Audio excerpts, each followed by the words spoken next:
Hello everyone, I'm the Panda Photographer. You also know me as KK Alexander.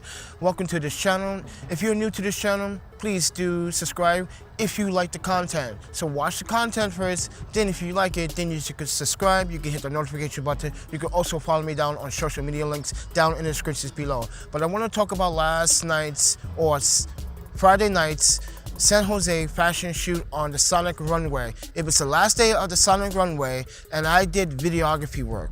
Now, for you photographers and videographers on a super budget, now keep in mind, I'm using the Sigma 18-35 art lens, which is $800, but it gives me all focal lengths of 6 focal lengths entirely.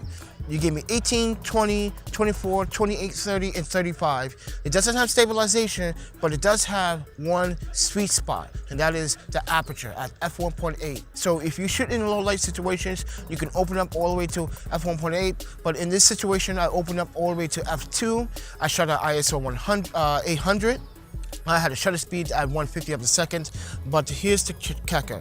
I shot at 1080p, 24 frames per second, and you guys are wondering why I'm not shooting 4K, why I'm not shooting and 1080p, 60 frames per second. It's because I really wanted that organic film look at 24 frames per second, and I noticed some differences between 1080p and 60 frames per second and 1080p, 24 frames per second when it comes down to the battery life. 1080p, 60 frames per second, when I'm using that particular settings, I also had to up the shutter speed at 1/25 per second. I can still open my aperture up to f1.8 and still probably shoot at the ISO 800, but probably most likely 1000. But here's the kick, it drains a lot more battery. When I'm shooting 24 frames per second and 1080p, it did not drain the battery as much. I shot video for about 2 hours, and I have to say that I only went down to 35%, so I was at 400% on one particular battery, and at the end of the fashion run shoot, I was down to maybe 70%. So I was pretty pleased with the performance, pretty pleased with the battery life. Yes, I even had these batteries for over like a couple years now, so they still kicking on the Sony FM50s, which is great. Now, if you're on a budget, guys, if you have one particular lens that you want to spend and you only had like $1,000 to spend, what would you spend that money on? I would definitely recommend the Sigma 18-35 because of the focal lengths and the constant aperture. It doesn't have steady shot, but if you know how to do videography like I did, now keep in mind, all the clips that you're going to be seeing here are going to be handheld. There was no stabilizer whatsoever. So I handheld, my technique was I picked the focal length first, then I hold my camera up and you can see my arms are clustered close to my body. Therefore, I am utilizing myself as a tripod. Now keep in mind, I did have some speed lights if I wanted to take photos. I did take some photos, but I take photos with the natural light state. But as you can see, you guys are wondering what kind of shotgun microphone is that? Yes, I did also record audio. I'm using the Boya BYMM1 shotgun microphone. Comes with the TRR cable for your iPhone. It comes with extra additional cables. Now, this is a duplicate of a knockoff of the Rogue Video Micro, but I have to say I'm pretty pleased with the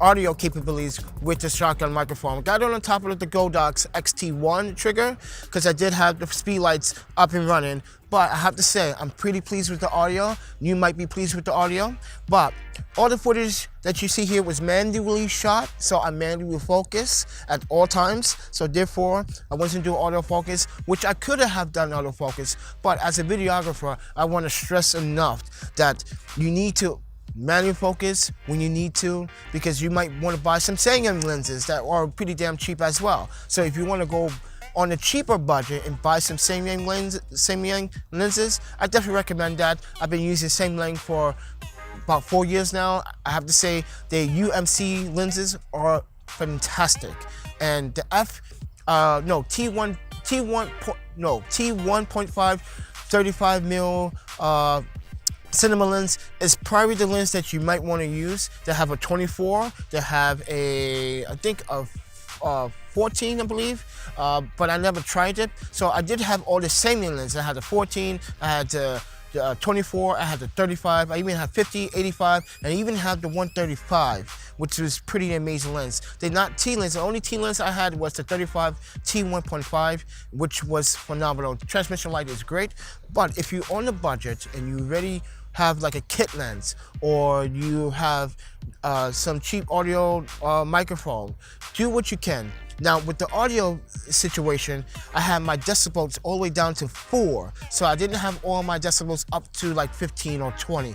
Bring it down. When you attach a shotgun microphone for videography work, bring the audio levels down to like 4. So I did have that on 4 on this particular Sony A77 crop sensor camera.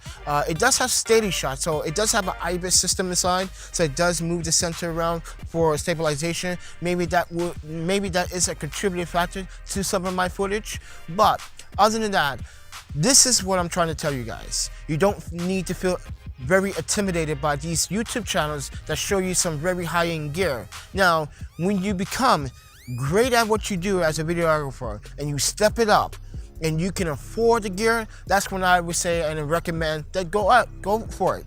Go buy the gear that you need.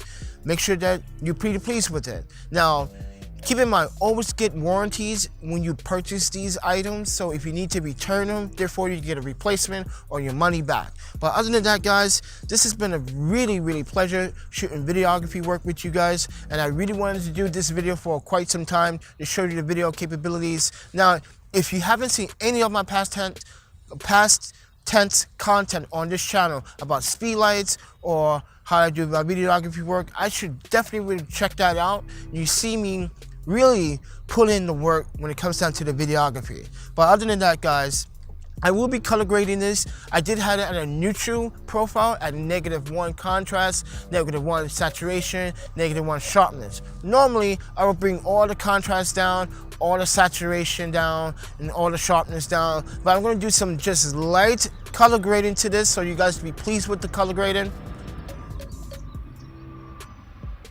There's an airplane overboard.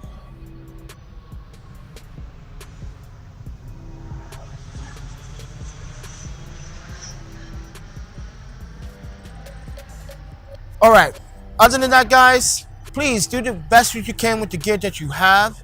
And now, as I said, you don't need the expensive gear to get the shot.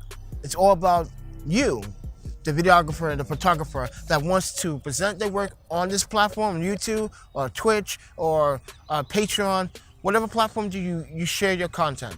That's the ThePandaPhotographer, guys. If you do like what I have to say here, please hit the subscribe button now. Yes, you can hit that subscribe button now.